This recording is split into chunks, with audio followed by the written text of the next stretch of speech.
Bienvenidos a Datos Galénicos. Hoy vamos a hacer una revisión sobre la toxoplasmosis cerebral. Vamos a comenzar unas generalidades sobre el parásito Toxoplasma gondii, que fue descubierto en 1908 en el Instituto Pasteur de Túnez. Es un protozoo intracelular y pertenece a la subclase de las coccidias. Vamos a encontrarlo en diferentes formas, como los podoquistes, que miden de 10 a 12 micras. Es la forma infectante y esta va a contener esporozoitos que van a entrar al ilion de los felinos, especialmente en el gato, y después de 20 a 24 días se van a formar nuevos ovoquistes que van a salir al ambiente y van a ser infectantes para diferentes mamíferos e incluso para el humano. En el humano, los ooquistes se convierten en esporozoitos y después en taquizoitos, los cuales son las formas intracelulares de reproducción rápida. Y estos pueden formar quistes tisulares, los cuales van a contener bradizoitos que miden de 7 a 2 micras y van a ser las formas de reproducción lenta, los cuales van a generar una infección persistente o incluso latente. Es muy importante conocer el ciclo de vida de este parásito y es que los gatos, más bien los felinos, son los hospederos definitivos, donde al pertenecer a la subclase de las coccidias, se va a generar un ciclo enteroepitelial en el cual se van a generar pues, porozoitos. Y después van a formar los nuevos ooquistes que van a salir hacia el ambiente. Los gatos también se pueden infectar al consumir otros mamíferos con quistes y ese proceso va a durar de aproximadamente 3 a 5 días hasta que se forman los nuevos ooquistes. Al momento de salir los ooquistes al ambiente pueden infectar otros mamíferos como los cerdos, las vacas, las ovejas, bueno, entre otros, y estos pueden ser pueden infectar al humano al no cocinar muy bien los alimentos y en el humano pues se va a formar los taquizoitos, los cuales van a generar la infección o también se puede generar una transmisión vertical hacia el feto o otras formas de infecciones a través de transfusiones o trasplantes de órganos. En cuanto a la epidemiología, la prevalencia mundial de Toxoplasma gondii VIH en todo el mundo es aproximadamente el 35.8%. Puede variar según la región entre el 25 al 60%. Y en América del Sur y el Caribe es de aproximadamente el 49.1%. Entonces vamos a explicar por qué migra al sistema nervioso central, cuáles son los mecanismos fisiopatológicos. Y primero pues hay que determinar cómo entra al sistema nervioso central y son tres vías. Por vía transcelular en el cual los taquizoitos van a atravesar las células de la barrera hematoencefálica y pues ya ingresar como tal al tejido cerebral, tejido nervioso central. Por vía paracelular a través de alteraciones en las vías, en las uniones eh, de intercelulares de la barrera hematoencefálica las pueden atravesar, o por el caballo de Troya, en el cual utilizan otras células del sistema inmune, como las células dendríticas, los monocitos, y así van a llegar al sistema nervioso central. El paso número B es la replicación dentro de las neuronas, pues van a tener una predilección sobre estas, sobre los cuerpos neuronales, donde pues van a generar la infección y asimismo pues van a generar la producción de citocinas proinflamatorias. Cuando llegan al sistema nervioso central, ya sea por alguna de las tres vías ya mencionadas, pues van a activar los astrocitos, los cuales van a generar la producción de ciertas metaloproteinasas, factores de crecimiento, otras interleucinas, y van a activar las células de la microglia, especialmente el fenotipo M1, los cuales van a producir quimiosinas que van a producir la sobreexpresión de células del sistema inmune y va a provocar la translocación hacia el sistema nervioso central, especialmente de linfocitos T y la subpoblación CD4 y CD8. Pero también cuando llegan los taquizoides al sistema nervioso central, va a generar la activación de otro fenotipo de las células de la microglia, que son el tipo M2, los cuales iban a generar más que todo algunas citocinas antiinflamatorias y va a generar neuroprotección. Después de tener esta parte, se van a generar la activación de algunas metaloproteinasas que van a provocar, uno, en parte, van a provocar que las células mantengan la latencia de esta infección y prevenir una reactivación. Y por último, se puede generar una reactivación de la infección cuando hay una irregulación entre el sistema inmune, entre el balance entre el sistema inmune, y así pues generar la infección, que es básicamente como el mecanismo más frecuente que presenta la infección. En cuanto a los factores de riesgo, pues uno se 4 menor a 200, especialmente cuando está menor a 50 genera un mayor riesgo. La ausencia de profilaxis con trimethoprim sulfa, más que todo en los pacientes con VIH, esta profilaxis está indicada para la prevención de la infección por neumocistis y oroesi, aunque pues también puede generar algo de protección para Toxoplasma gondii. La falta de terapia antirretroviral y la inmunosupresión por otra causa, por ejemplo, los pacientes con trasplante renal que requieren cierto tipo de medicamentos inmunosupresores. En cuanto a las manifestaciones clínicas, como de las más típicas, puede estar fiebre, desorientación, aparición aguda de cefalea y más que todo hallazgo de la exploración física, pueden encontrar hemiparesia, parálisis de los nervios craneales, ataxia, cambios en el nivel de conciencia, convulsiones y muy poco frecuente la aparición de coria, balismo y rigidez. En cuanto a las áreas cerebrales comprometidas, ya encontró mayor número de quistes en la amígdala, dentanos y los núcleos talámicos. Más que todo, las lesiones son múltiples y tiene una predilección por las estructuras profundas de la sustancia blanca, sustancia gris o la unión entre la sustancia gris cortical y la sustancia blanca. En cuanto a las pruebas serológicas, la prueba de colorante de Sabin-Feldman fue publicada en 1948 y es el gold estándar para la detección serológica de anticuerpos IgG e IgM antitoxoplasma. Sin embargo, esta prueba tiene una limitante, ya que requiere el uso de taquizoitos vivos. Un poco más frecuente lo que utilizamos actualmente es las pruebas por ELISA, lo que nos permite detectar IgG e IgM contra Toxoplasma gondii. La aparición de IgG tiene un pico máximo entre 1 y 2 meses después de la infección. En la mayoría de los pacientes es positiva, pero tener una prueba negativa no descarta el diagnóstico de toxoplasmosis cerebral. La IgG también nos ayuda para clasificar a las personas que se encuentran en riesgo de la enfermedad y la IgM puede ser detectable por más de un año. Sin embargo, es característico que en los pacientes con VIH no tienen una respuesta IgM y muchas veces puede estar esta prueba negativa. O la otra es la test de Davides, en la cual consiste en incorporar un agente denaturalizante. Va a evaluar la avidez de los anticuerpos sobre el antígeno, más que todo mide una reacción antígeno-anticuerpo. Cuando tenemos una infección reciente, el antígeno y el anticuerpo ha establecido muy pocas uniones, por lo que la prueba de avidez va a ser baja, va a ser menores los valores cuando es una infección aguda, mientras que son infecciones crónicas, el antígeno y el anticuerpo ya han establecido un mayor número de uniones de interrelaciones, por lo que la avidez va a ser mucho mayor y esto nos va a ayudar a estimar cuándo se produció la conversión y así una prueba más que todo que es útil en las embarazadas. En cuanto al análisis de líquido cefalorraquídeo, los hallazgos van a ser pleocitosis mononuclear leve, una hiperproteinorraquia. La prueba molecular en líquido cefalorraquídeo, la reacción en cadena de polimerasa para Toxoplasma gondii es específica, una especificidad 96 al 100%, pero no es sensible, que puede estar que la sensibilidad es menor al 50%. Y hay que evaluar la seguridad de la punción lumbar, dado que toxoplasmosis cerebral genera un efecto de masa y al momento de realizar la punción puede generar un mayor riesgo de herniación cerebral. En cuanto a la histopatología, es el cual estándar para el diagnóstico. Se puede obtener una muestra por una biopsia estereotáxica guiada por TAC y se deben hacer las tinciones clásicas de hematoxilina y eosina y se puede hacer una inmunoperoxidasa, eso aumentar la sensibilidad de detectar las lesiones. Podemos encontrar reacciones granulomatosas con gliosis, nódulos microgliales, encefalitis necrotizante, detección de taquizoitos con o sin quistes, es algo diagnóstico ya de la enfermedad.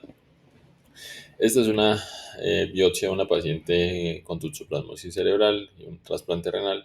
En la imagen A vamos a ver una necrosis coagulativa. En la imagen B, en las flechas, vamos a ver la presencia ya de los taquizoitos, como ya lo hablamos del diagnóstico. En la imagen C, una vasculitis obliterante. Y en la imagen D, la inmunohistoquímica, vamos a ver reacción positiva de los organismos tanto a nivel intravascular como a nivel del tejido cerebral. Las neuroimágenes, principalmente las más frecuentes, las que más se utilizan son la tomografía computarizada cerebral. Vamos a encontrar lesiones cerebrales hipodensas y focales que realzan con el contraste con efecto de masa, más que todo en un 70-80% en ganglio basal, tálamo y la unión corticomedular. Menos frecuentes son las lesiones únicas o no encontrar lesiones. En muy pocos casos se puede encontrar hallazgos de ventriculitis. La resonancia magnética cerebral es estándar de imágenes clínicas, genera un realce concéntrico y excéntrico del signo del diana, es concéntrica o excéntrica, como ya lo vamos a ver más adelante. La tomografía computarizada tiene una sensibilidad del 80,9% y una especificidad del 75%, donde se va a encontrar lo más frecuente es que una realce la lesión en anillo o nodular y un edema vasogénico circundante.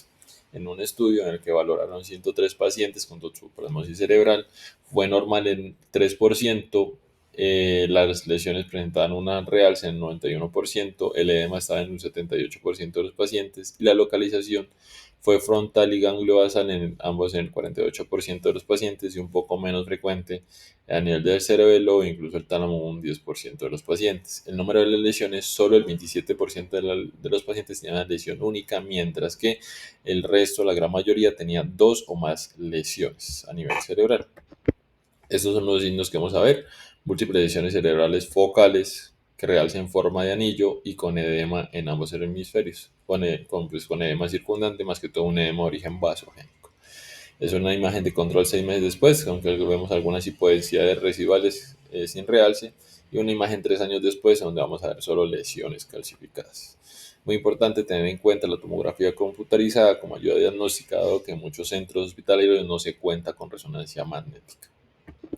En cuanto a la resonancia magnética cerebral, en una imagen potenciada en difusión, vamos a ver unas lesiones que van a mostrar una difusión restringida.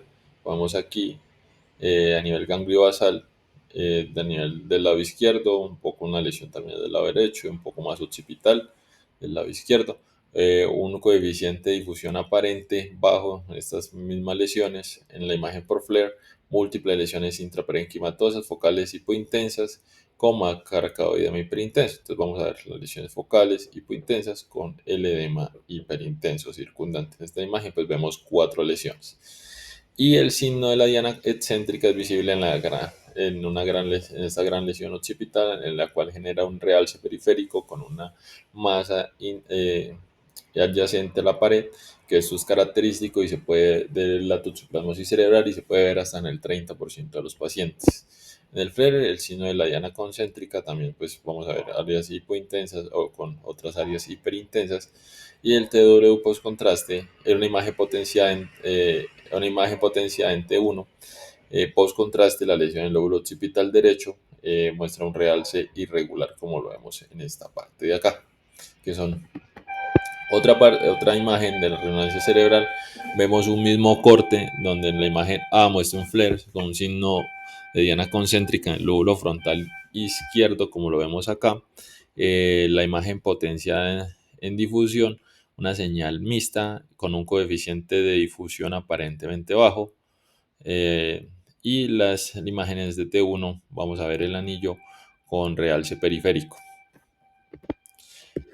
Esta otra imagen vamos a ver en la parte de arriba cómo eran las lesiones antes del tratamiento y después de finalizar el tratamiento. Como vemos, pues en T1 pues hay una imagen un poco más organizada después de finalizar el tratamiento. En el FLAIR vemos claramente cómo disminuye el edema a nivel de la lesión, y en el T2 también vemos una marcada disminución del tamaño de la lesión. Para el diagnóstico de diferencia de pacientes con VIH, pues es muy importante establecerlo, ya que pues, las lesiones de toxoplasmosis cerebral va a tener unas características por resonancia magnética. Sin embargo, pues no es 100% sensible ni específica, ni es concluyente una imagen así, dado que pues no tendríamos cómo confirmarlo de una forma objetiva, más que todo son por características radiológicas. Debemos tener en cuenta el diagnóstico diferencial de otras lesiones ocupantes de espacio a nivel cerebral, como el linfoma primario del sistema nervioso central. Para este nos podría ayudar también la tomografía por emisión de positrones, más que todo si se utiliza con 18 fluoro desoxiglucosa puede tener una sensibilidad del 80 al 95%, o la tomografía por emisión de fotón único con una sensibilidad del 100% y una especificidad del 90%, pero como podemos ver tampoco nos va a ayudar a confirmar del todo, establecer un diagnóstico diferencial. Y lo que podríamos hacer es tomar una resonancia magnética al inicio, evaluar 10 a 14 días después de instaurado el tratamiento, y si mejoran las lesiones, mejoran los cambios de edema, pues en contexto del paciente, pues podríamos confirmar básicamente el diagnóstico, ya que si se tratara de un linfoma no mejoraría con el tratamiento como tal. En cuanto al diagnóstico diferencial, pues debemos tener en cuenta, como ya lo mencionaba, el linfoma, el tuberculoma, un acceso tuberculoso, aunque otros diagnósticos un poco menos frecuentes, como un envenenamiento cerebral por monóxido de carbono, una enfermedad degenerativa, neurobechet, neoplasia del sistema nervioso central o una nefrofibromatosis tipo 1.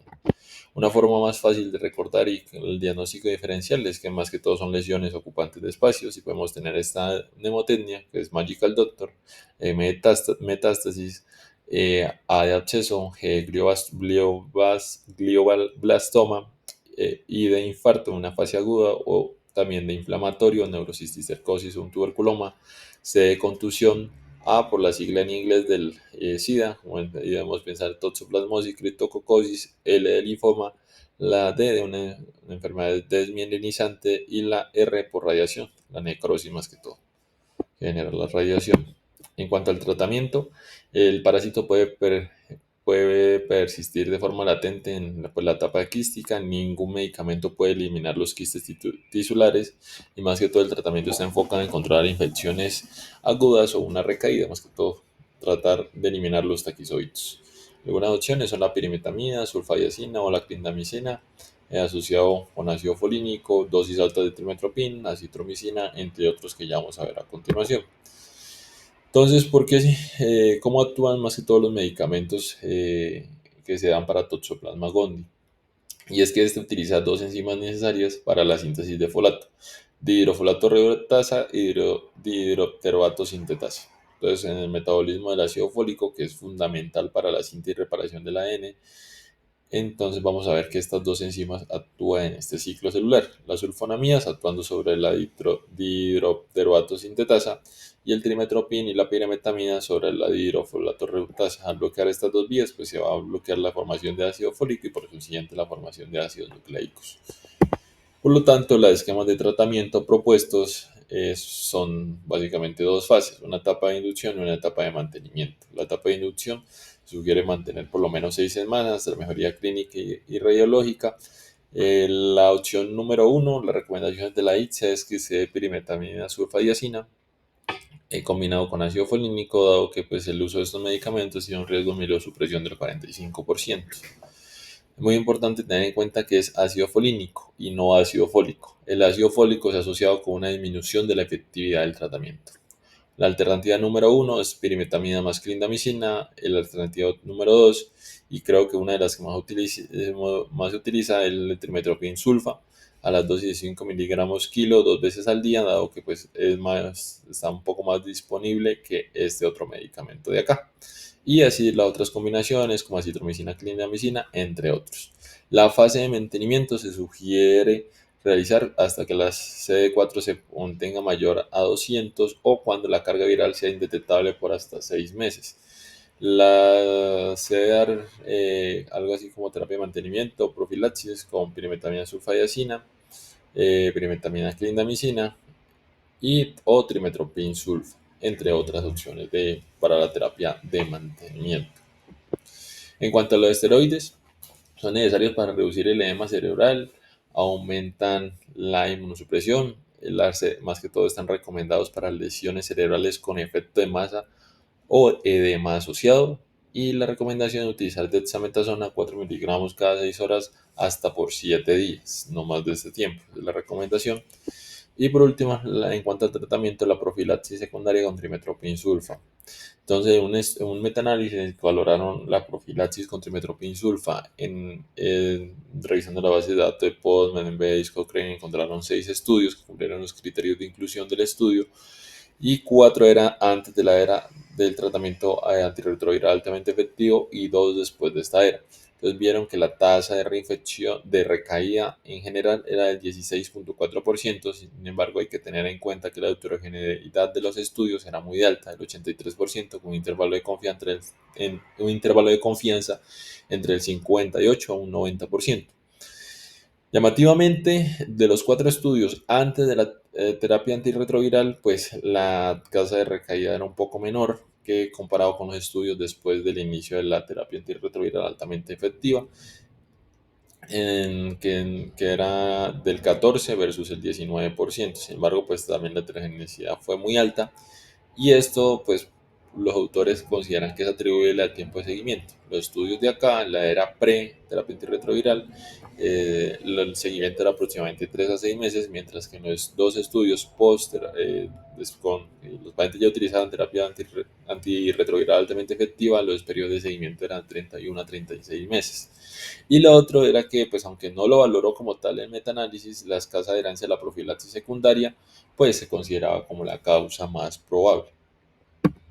En cuanto a la prevención, básicamente consiste en conocer el ciclo de vida del parásito y limitar el contacto de rutas de transmisión conocidas y reducir la exposición a etapas infecciosas de parásitos. Se recomienda evitar comer mariscos crudos, carne cruda, lavarse bien las manos, evitar manipular tierra sin guantes, comer frutos y verduras bien lavadas, no manipular gatos callejeros, realizar, si un paciente tiene un diagnóstico de no VIH, realizar serología para Toxoplasma gondii, y se recomienda que los pacientes con VIH, un CD4 a 100, por lo menos reciban profilaxis, y que menor así que tengan anticuerpos para Toxoplasma gondii, pues que reciban la profilaxis para evitar esta infección. En cuanto al pronóstico, más que toda la recuperación neurológica completa se observa en menos del 20% de los pacientes después de 4 meses y aproximadamente el 30% después de los 3 años, por lo que, nos podemos inferir que la mayoría de los pacientes va a continuar a pesar de terminar el tratamiento, pues terminar la fase de mantenimiento, va a presentar algún deterioro de origen neurológico. Los pacientes no van a tener respuesta al tratamiento aproximadamente el 15% en la primera semana, un 10% en la segunda semana y más que todo después de esta segunda semana, si no hay una respuesta al tratamiento es cuando nos comenzamos a cuestionar los diagnósticos diferenciales que ya vimos previamente. La mortalidad se asocia a un 11 o un 30% de forma intrahospitalaria, lo cual es una mortalidad alta. Muchas gracias por su atención. Los invito a seguirme en el canal, a seguirme en las redes sociales y pues espero tener los comentarios y poder resolver las preguntas.